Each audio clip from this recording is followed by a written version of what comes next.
All right, as leaders, we hear it all the time, right? Smooth things over, build consensus. But what if the most powerful source of creative energy for your team is, well, a good fight? Today, we're diving into a really counterintuitive framework, the power of the antagonist. Think about it.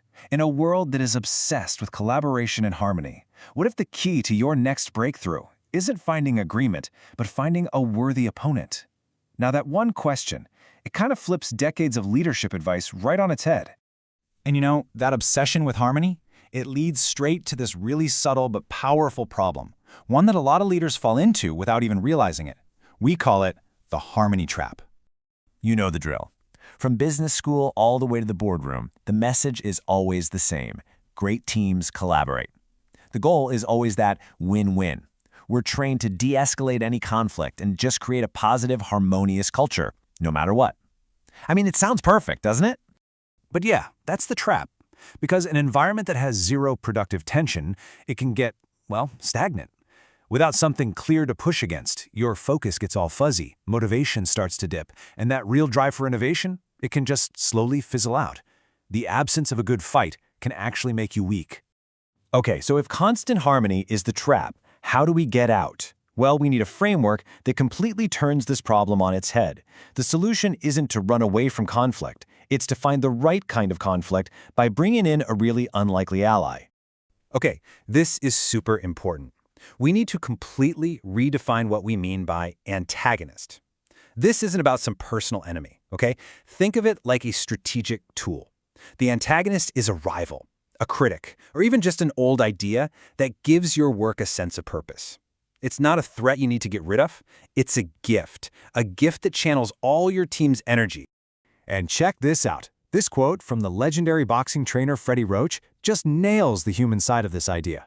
His whole career was basically lit on fire by one single painful comment from his own mother. That simple, powerful need to prove her wrong, that became this incredible source of fuel for the rest of his life. So, how does this actually work in practice? Well, first off, an antagonist gives you incredible focus. It simplifies a super complex world down to one single target. Second, it fuels motivation, turning a job into a mission. And maybe most importantly, it sharpens the mind.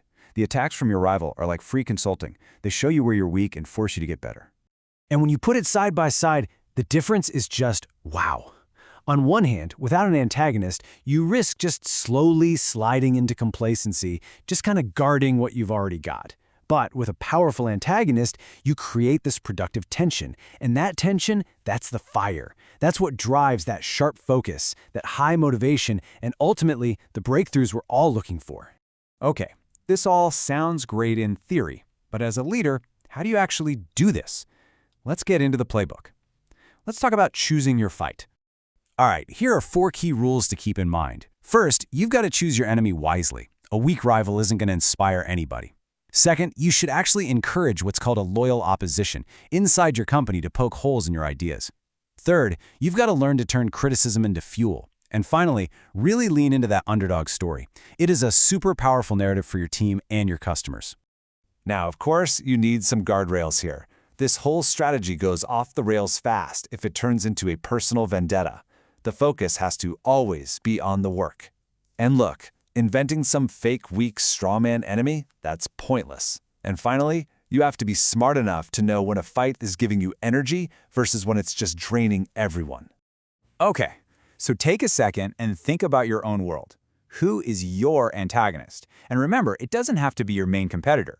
It could be an old, outdated way of doing things, an industry standard you're just dying to break, or even a belief about the future that your company is championing against the grain. All right, let's bring this all home. Because look, the best frameworks are the ones you can actually use. So here is a super simple, concrete exercise you can run with your team like first thing Monday morning. I want you to try the red team versus blue team exercise.